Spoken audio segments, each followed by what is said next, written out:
Hello नमस्ते म panic कन्सल्टेन्सीबाट जुन pathway excellence Nepal education consultancy यो हजुरहरूलाई हामीले एमबिबिएस जुन चाहिँ फिलिपिन्सको लागि हामीले धेरैचोटि हामीले चाहिँ कुराहरू पनि गऱ्यौँ, सबै कुराहरू राखिरहेका छन्।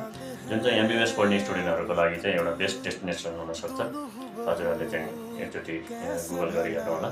र आज म प्रोजेक्टरमा सानो कुरा देखाउन चाहन्छु, जुन कुरा चाहिँ इमिलियो युनाल्डो कलेजको अलिकति भिडियो हामी राखिदिन्छौँ।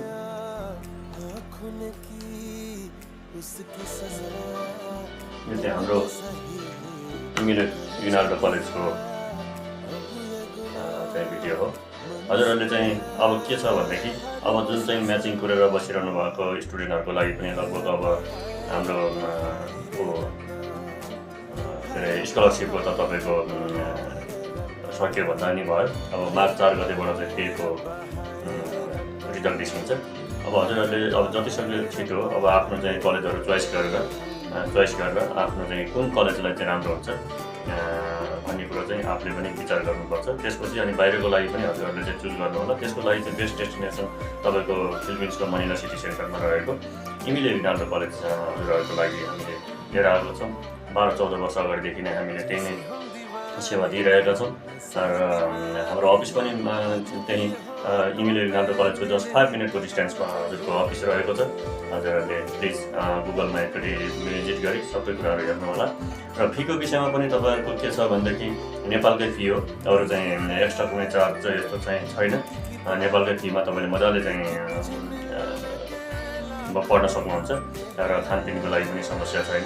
अझ तपाईँको चाहिँ बेस्ट अमेरिकन बेस्ट एजुकेसन भएको कारणले गर्दाखेरि तपाईँको भोलि गएर युएसएमएको लागि पनि तपाईँहरूले त्यहाँनिर चाहिँ एप्लाई गर्न सक्नुहुन्छ।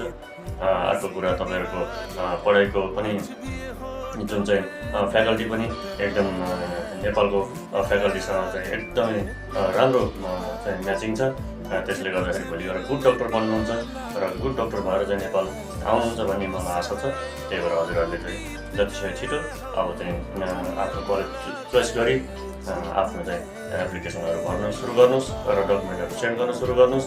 इमिलियो Aguinaldo college Philippines Manila city centre हजुरहरूले चाहिँ एकचोटि गुगल गरी हेरी हामीलाई चाहिँ डकुमेन्टहरू छिटो चाहिँ सेन्ड गर्दै गर्नु होला। यति भन्दै बिदा माग्छु। हस् त, नमस्ते। सानो भिडियो हामीले यता पनि राखेको छौँ। हजुरहरूले त्यहाँ भएको सबै जुन चाहिँ इमिलियो युनाल्डो कलेजमा गएका स्टुडेन्टहरूले चाहिँ आफ्नो चाहिँ